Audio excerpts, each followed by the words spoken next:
네, 메르스나 에볼라 같은 해외 감염병의 유입과 또 원인을 알 수 없는 질환 등 우리의 건강을 위협하는 요인들이 갈수록 다변화되고 있습니다. 그래서 정부가 감염병 예방관리 강화 대책을 내놓았습니다. 네, 자세한 내용에 대해서 스튜디오에 나와 있는 질병관리본부 감염병관리과 조은희 과장과 이야기 나눠봅니다. 안녕하세요. 어서 오십시오. 네. 영화가 현실을 반영한다고 우리가 표현하는데 국내에서도 이 감염병을 소재로 한 영화들이 여러 나왔습니다. 이게 사실 예전에 이 메르스라든지 이런 거에 대한 신종플루라든지 그런 거에 대한 국민들의 어떤 불안감도 반영돼 있다고 볼 수 있을 텐데요. 이번에 정부가 2차 감염병 예방관리 기본 계획이라는 큰 계획을 내놨습니다. 먼저 이런 계획을 내놓은 배경이 궁금하고요. 1차 계획과의 또 차별점은 어떤지 이것도 궁금합니다.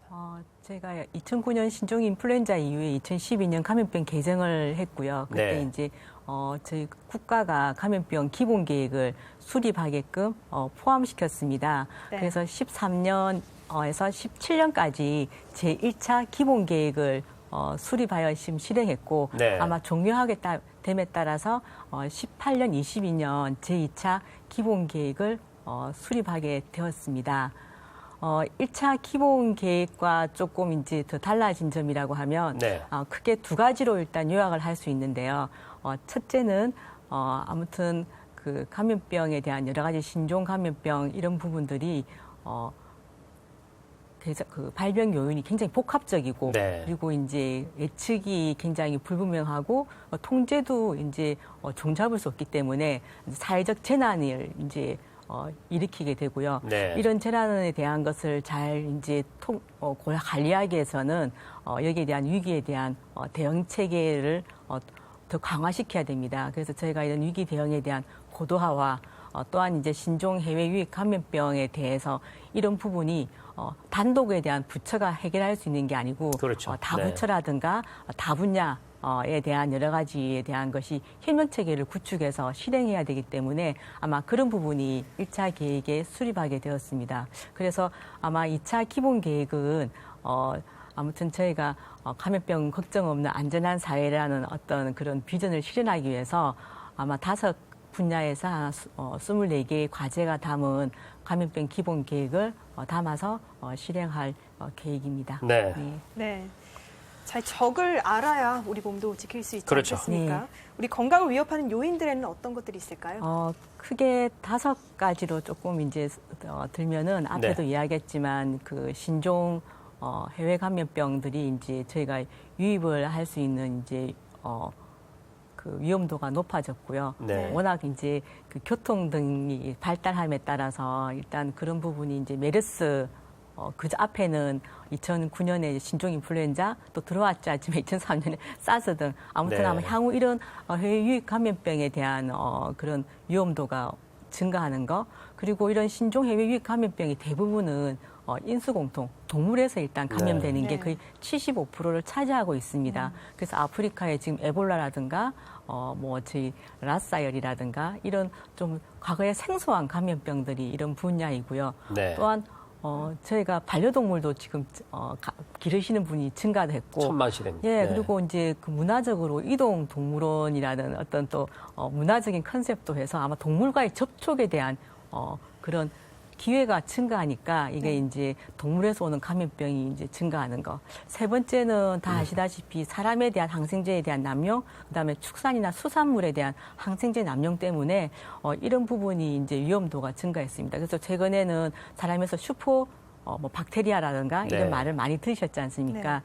그렇지만 이제 동물에서도 마찬가지고 아마 수산 그 양식에서도 이런 부분이 있기 때문에 그런 항생제의 내성률이 선진국에 비해서 굉장히 높습니다. 그리고 이제 네 번째는 저희가 그 의료 관련 감염이 지금 한 이슈로 이제 떠오르는 의료 관련 감염에 대한 문제가 있는데요. 네. 미대목동 사건이나 그래서 네. 현재 이제 고령화도 되고 암 환자도 증가하기 때문에 여기에 취약 인구도 증가하고 또 침습적인 이제 행위들을 많이 하기 때문에 의료 관련 감염에 대한 위험도도 증가했습니다. 마지막으로는 지금도 같이 먹지만 대부분 집에서 이제 음식을 하지 않고 네네. 대부분 밖에서 음식을 드시거나 아니면 그렇죠. 이제 급식 등이 증가하기 때문에 아마 급식에 대해서 감염병이 이제 증가하는 게 과거에 저희가 13년 전에 한 80건이던 것이 한 16년도에는 한 벌써 500건, 50건 정도로 증가해서 이제 이런 부분이 크게 위험 요인으로 저희들이 분석을 하였습니다. 네.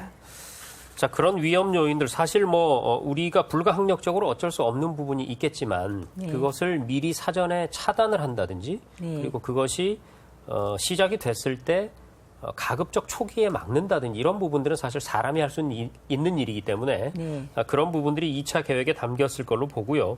그러면 이번 계획에 앞서서 이제 1차 기본 계획이 아까 말씀하셨듯이 2013년부터 3, 4, 5, 6, 7 그러니까 작년까지 네. 이제 시행이 됐는데 말이죠. 1차 계획은 어떤 성과가 있었습니까?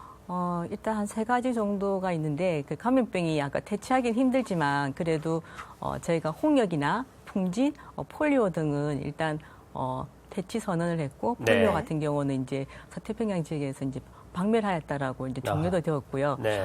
지금 결핵은 OECD 제가 최하위라고 하지만 아마 저희가 1년도에 이제 한 100명 수준인 것이 지금은 한 그래도 70명 정도 수준으로 지금 어느 정도 감소하였습니다. 네. 그 외에도 이제 예방접종 저희가 그 대상 범위가 확대가 되었고 그래서 거기에 대한 비용도 14년에는 이제 전액 저희가 국가가 부담을 하게 되었는데 네. 아마 예방접종의 이제 그 규모가 13년에는 저희가 15종에서 지금 17년에는 한 22종까지 이제 확대되었고 아무튼 이런 좀 접종 완료율도 증가가 되었습니다. 마지막은 이제 위기 대응에 대한 인프라인데 네. 저희가 국립중앙의료원의 고도격리시설을 일단은 구축하였고 또 네. 16년도에는 저희가 그 생물안전 그 복합 시설을 구축해서 일단 여러 가지 그런 위기 대응의 인프라를 충분하진 않지만 어느 정도의 기반을 마련하였습니다. 네. 자, 이제 메르스나 그 신종플루 같은 사례를 통해서 보건의료 체계가 신종 감염병의 위협으로부터 국민의 건강을 지켜내는데 네. 뭔가 아직 좀 역부족이다. 네. 그리고 좀 부실한 측면이 있다. 이런 지적이 있었는데 말이죠. 그러니까 국가 방역 체계를 개편하시는 이유가 바로 네. 그런 이유 때문 아니겠습니까? 네, 맞습니다. 제가 그럼에도 불구하고 이 국가 방역 체계에 대해서 앞에도 이야기했지만 감염병에 대한 게 이제 원인이 워낙 복합적이고 네. 그런 부분이 있고 그리고 이제 아마 다 알다시피 2015년 메르스 이후에 굉장히 저희가 기본 계획을 수립하는 과정이었지만 위기 대응에 대한 여러 가지 준비 사항이 미진하였고 그래서 아마 위기 대응하는 인프라를 좀 강화시키고 네. 그런 부분을 좀 더 인력이라든가 인프라를 좀 더 보강하게 되었습니다. 네. 자, 그렇지만 또 위기 속에 기회가 있다는 말이 있듯이 신종 감염병의 위협과 또 그 대응 과정에서의 어떤 위험 요소가 있겠지만 이게 또 기회 요인으로 작용하기도 한다고요? 네. 최근에 이제 그 제4차 산업혁명이라는 게 이제 저희 이야기는 이제 기회입니다. 네. 4차 산업혁명이라는 베이스가 이제 감염병 대응 기술과 이제 접목을 해서 아마 저희가 감염병에 대한 인지는 신고에 대해서만 기존에 의존했지만 인터넷이라든가 SNS 여러 가지 이제 사건 기반에 대한 정보 수집을 지금 이런 여러 가지 IT라든가 이런 기술을 접목해서 모으고 네. 빅데이터를 이제 좀 그 위험 분석을 하거나 이런 거를 좀 활용할 수 있게끔 되었고요. 또한 이제 진단기기 개발도 훨씬 더 신속하고 유전체라든가 적은 검체라도 그 휴대용 검사기기라든가 키트라든가 이런 것을 좀 개발하고 이제 백신이나 치료제도 여러 가지 산업이 혁명이 이제 있으면서 좀 더 선진화하게끔 갈 수도 있었습니다. 두 번째는 이제 그 아까 국가 방역 체계 개편 이후로 저희가 이제 약간 대응에 대한 네. 노하우를 축적을 했습니다. 그래서 네. 그 평가로는 저희가 2017년 8월 달에 국제보건규약에 대한 외부 합동평가를 했는데 생각보다 선진국에 비해서 그 스코어가 굉장히 더 높게 나타났고요. 네. 또 한 가지는 이제 저희가 국제협력 공조 체계에서도 아마 그 글로벌 보건안보 구상에 좀 그 의장국으로서의 어떤 역할도 했고 그리고 이제 항생제 국제 감시 체계에도 이제 참여하는 그런 역량에 대한 축적을 조금 가지게 되었습니다. 네. 자, 그러면 이제 2차 기본계획의 중점 추진 과제에 대해서 하나하나 한번 짚어보겠습니다. 지난번 그 메르스나 신종플루 때도 우리가 사실 절감한 사실이지만 초기에 즉각적으로 그리고 효과적으로 대응하는 것이 무엇보다 중요하다는 판단을 내리게 됐거든요. 그래서 우선 감염병이 발생했을 때 즉각 대응 시스템이 좀 잘 갖춰져야 될 텐데 말이죠. 이 부분은 어떻게 준비가 됐습니까? 중요한 거는 저희가 즉각을 대응하려면 24시간 돌아가야 되는 네. 어떤 시스템인데 그게 이제 저희 긴급 상황실입니다. 어디든지 문제가 생겼는지 정보를 수집하고 그리고 국민들이 알려줄 때 이제 한 라인을 구축하는 24시간 긴급 상황실을 좀 더 인력을 보강해서 더 네. 지금 고도화를 시켰고 또한 받더라도 저희가 바로 출동할 수 있는 현장 대응팀을 그렇죠. 네. 확장을 시켰습니다. 그리고 지자체에는 현재 한 45개 정도의 그런 감염병 대응팀이 있는데 이거를 조금 이제 250개로 좀 내실화시킬 예정이고 네. 이제 시도 같은 경우는 물론 감염병에 대한 이제 인력이 공무원 학생 수가 힘들기 때문에 민간에 대한 전문가를 활용한 시도 감염병 사업 지원단이 현재 올해까지는 9개인데 그걸 17개까지 이제 확대를 저희가 할 예정입니다. 네. 네. 민관의 힘을 좀 모으겠다 이런 계획이군요. 네. 네. 자, 그리고 또 질환별 특성과 위험도 등에 따라서 감염병 분류 체계를 개편한다고 들었거든요. 이건 네. 어떻게 해야 되는 건가요? 말씀했듯이 감염병이라는 게 어떤 경우는 그 규모가 크고 그렇지만 사람들에게 이제 치사율이 낮은 반면 네. 네. 한 개가 들어오더라도 굉장히 그게 공포감이나 위험도가 그렇죠. 크기 때문에 네. 저희가 2018년 3월에 감염병 예방법을 개정하면서 물론 이게 시행은 2020년 1월에 시행을 합니다. 그래서 아마 그 감염병 분류를 저희가 이제 4단계로 나눴고 그래서 1급은 일단 인지가 되면 즉각 바로 이제 보고해주고 그 감염병들은 국가가 직접 개입을 하고 그 환자들은 국가가 지정하는 격리병상에서 네. 관리를 하게끔 해서 이제 1급으로 구분을 지었고요. 네.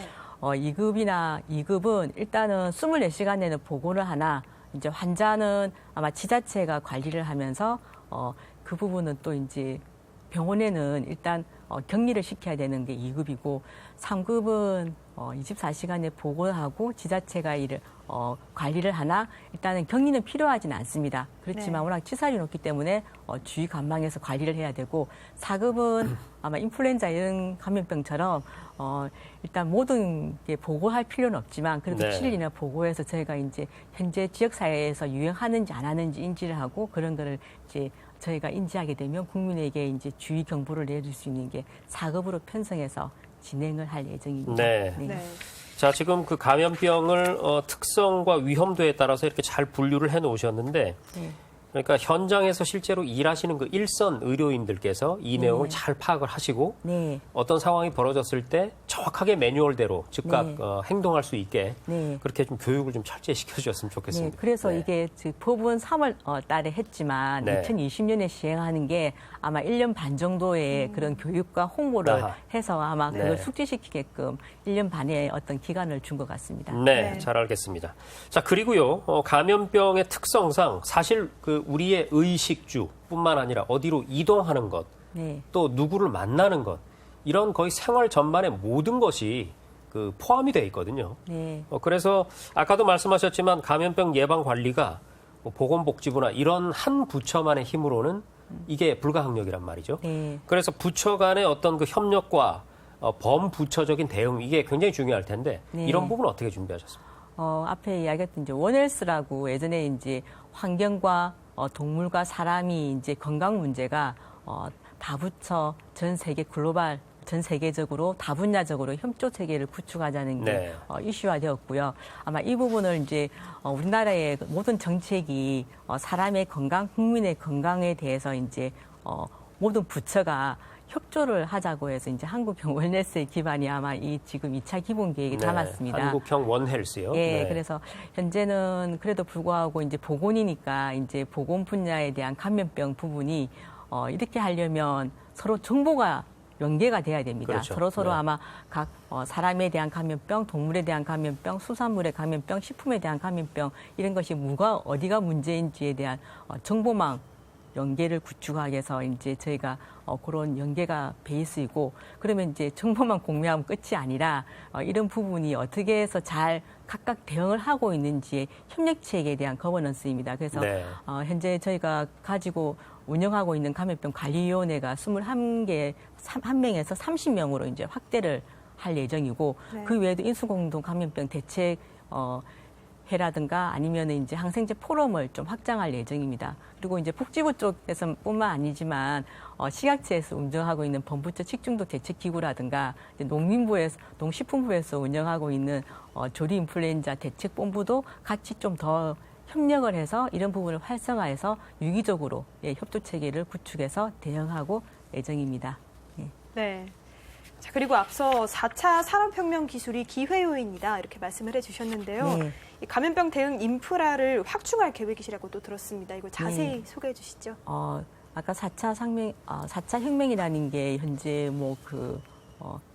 인공지능, 빅데이터 이런 네. 부분을 어떻게 이제 수집을 하고 있고, 이게 수집을 하려면 그런 게 감염병 플랫폼을 이제 만들고요. 이제 감염병 플랫폼 만들어서 저희가 그런 빅데이터를 분석과 그다음에 위기 대응을 어떻게 하는지에 대한 시스템을 장착을 해서 네. 차세대 감염병 관리 시스템을 이제 구축을 할 예정입니다. 그리고 두 번째는 이제 아까 백신이 굉장히 중요한데요. 일단 백신에 대해서는 저희가 이제 공공 백신 그 센터를 이제 구축을 해서 이제 아마 그리고 백신이 구축이 되면 그걸 이제 백신을 할 수 있도록 지원 체계를 세팅할 예정이고, 또 한 가지는 이제 국가에 대한 이제 그 R&D들이 있습니다. 이게 네. 4차 혁명에 대한 여러 가지에 연구 대한 개발이요? 기술 연구 네. 개발을 좀 더 이제 포함시켜서 확대할 예정입니다. 네. 네, 시간 관계상 마지막 질문을 드려야 될 것 같습니다. 사실 어떻게 보면은 그 감염병의 역사라는 게요, 인류와 그 병원균 사이에 쫓고 쫓기는 싸움이다, 이렇게도 볼 수가 있을 것 같거든요. 네. 뭐 어떤 약을 만들어 놓으면 또 새로운 더 강한 네. 그런 또 존재가 나타나게 되고 끝없는 싸움이라고 볼 수가 있겠는데, 이번 2차 기본 계획 앞으로 어떤 방향으로 추진이 되며, 그리고 차질 없이 추진이 됐을 때 기대 효과는 어느 정도인지 좀 설명해 주시죠. 현재 이제 감염병이 발생이 되면 과거에 메르스 때 이제 굉장히 우왕좌왕했지만, 이 부분이 이제 질병관리본부가 컨트롤 타워로서 기반을 중심을 잡아서 이제 펼쳐 나가고, 네. 현재 이제 이런 부분이 아까 다 분야에 대한 그런 협력 체계의 거버넌스를 어떻게 잘 운영을 해서 업무 역할을 잘 분담을 해서 아무튼 국민들이 안심하고 감염병에 대해서는 걱정 없이 조금 생활할 수 있는 기반이 어느 정도 이 기본 계획을 통해서 실현이 되도록 저희가 열심히 노력하겠습니다. 네. 영화는 영화일 뿐 저희가 현실로 맞닥뜨리지 않는 네. 그런 기대를 해보겠습니다. 자, 지금까지 감염병 기본 계획 2차 기본 계획에 대해서 질병관리본부 감염병관리과의 조은희 과장과 얘기 나눠봤습니다. 오늘 말씀 고맙습니다. 네, 감사합니다. 예.